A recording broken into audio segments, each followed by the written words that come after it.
Greetings, folks. Two and Proper here, bringing you yet another in my series, and this is going to be a very quick one to discuss the 40 Smith & Wesson and the 45 ACP.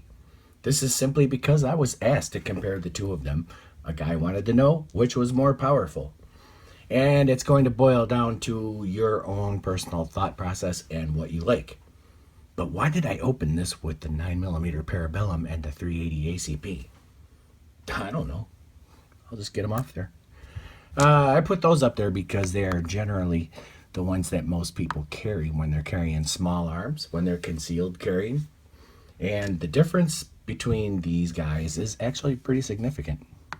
Some people are going to say that the 9mm and the 40 Smith & Wesson are pretty close. I don't think they're that close. Plus P plus 9mm loads could probably get close to a 40 Smith & Wesson, but I don't think that they're quite going to approach that, at least not generally. So we're talking about the 45 ACP and the 40 Smith & Wesson. So then to discuss the ballistics on these two rounds, we're going to say that each is from a 4-inch barrel, and they're each firing Federal full metal jacket ammunition. 180 grain for the 40 Smith & Wesson and 230 grain for the 45 ACP. 40 Smith & Wesson, let's take that first. 40 Smith & Wesson, that's a 180 grain projectile, sometimes 165 grain projectile. It travels at 1,130 feet per second and hits with 468 foot-pounds of energy. Now, plus P loads approach 500 to 600 foot-pounds of energy. That's quite a lot of energy. That's quite a hard hitter.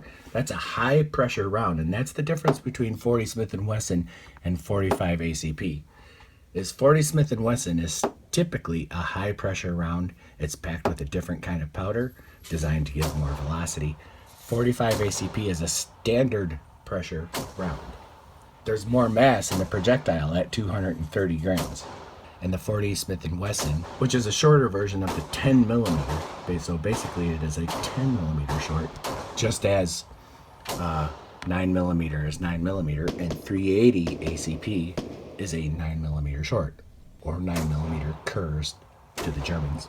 So 1,130 feet per second, hitting with 468 foot-pounds of energy. That's a wallop right there. Now, 45 ACP, that is a standard pressure round, 230 grain projectile. So it's a considerably heavier round, 230 grains.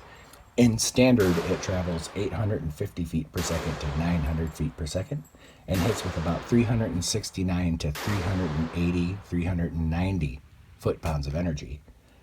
Now versus the 40 Smith & Wesson, the 40 Smith & Wesson hits with about 468 foot-pounds of energy. Wow, this hits with more energy, but this hits with more mass.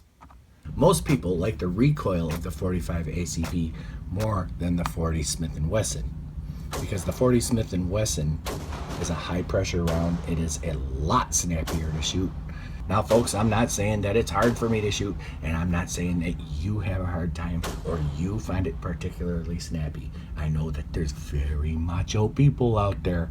So typically, this is a snappier round than the 45 ACP, which tends to recoil back to your hand with that standard pressure load.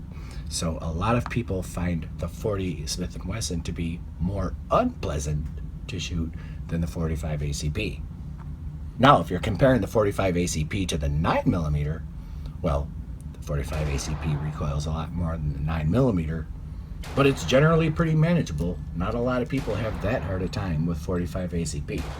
Now, most people don't conceal carry 45 ACP, and it may not be because of the recoil, but it may be because of the capacity. For example, my Springfield XD45 Mod 2, I can carry 9 rounds of 45 ACP in the flush fit magazine, while I would be able to carry more of the 9mm. Probably, I think it's 12 or 13 rounds of 9mm. It may be because of recoil, but it may be because of capacity. Still, 45 ACP, some people consider to be the ultimate man stopper, a one-shot man stopper. But I would caution you about thinking that way, because some people have kept coming after getting hit with a 10 millimeter, which is a damn hard wallop, or a 357 Magnum. So you always got to watch your target, and you always got to make sure you shoot until the threat is over. So the 45 ACP, standardly 230 grains, traveling at about 850 to 950 feet per second, and leaves a path through you that you could drive a bicycle through. Or the 40 Smith & Wesson, which is a higher pressure, snappier round for recoil, and hits with a great amount of energy at 468 to 500 something foot-pounds of energy. Now some people will step right up and say that 40 Smith & Wesson was an unnecessary BS round that didn't really need to be created. And they could be right. I mean, it's a potent round. It's a very powerful round. It gives you an advantage, definitely, when you're comparing it to the ballistics of 9mm and 380, right? But, and that's typically, not in all cases. So I know people are going to just light up my comment section, but I'm just going generally here, guys. So this may not have been necessary to create, and it was created from the 10mm. The FBI was using the 10mm for a while. They wanted a more ballistically advantageous round, but a lot of their agents couldn't handle the recoil again, and so they had to make a neck down smaller version for people to try to handle. So that's basically the story behind it. Was it necessary? Who knows whether it was necessary or not. What exactly is necessary? And some people think, no, all they really needed was 45 ACP and 9mm, right? Now, for recoil comparison, and if you're going to ask me what my opinion is, I think the recoils are easiest in this order: 9mm, 45 ACP, and 40 Smith & Wesson. 40 Smith & Wesson, you got to hang on to that gun just a little bit tighter, and follow-up shots are just a little more difficult, but only a smidge in my opinion. I do like the 45 ACP round. I like knowing that there's something that's 230 grains, and that's quite a hard hitter. That's a very heavy round, but this is definitely a very potent round. Now 9mm, using Federal, 4-inch barrel, 124 grain Federal, travels at 1,150 feet per second and hits with 364 to 370 foot-pounds of energy, with plus P approaching the 400 to 450 foot-pounds. Well, that's getting closer to 40 Smith & Wesson. If it's plus P, and if it's plus P plus, it's getting closer to, say, 10mm. It just depends. Ballistically, there's a lot of different loads, there's a lot of different powder charges, and it just is all up to the person, whoever's using the gun. But this is it, folks. This is it. 40 Smith & Wesson versus 45 ACP. Which do I think is best?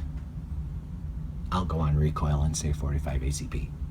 So that's my opinion. It's just up to you. What can you handle? A snappier recoil, or a recoil that drives straight back into your hands? It just depends on who you are, how strong your wrists are, how strong your hands are. It's up to the user. But that's it, folks. I'm Too Improper. My email address is scrolling across the bottom of the screen as we speak right now. That's tooimproper@gmail.com.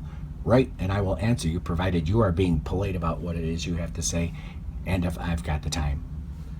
Thanks for watching, folks. God bless America, and keep on protecting your families and yourselves. It is always the right thing to do.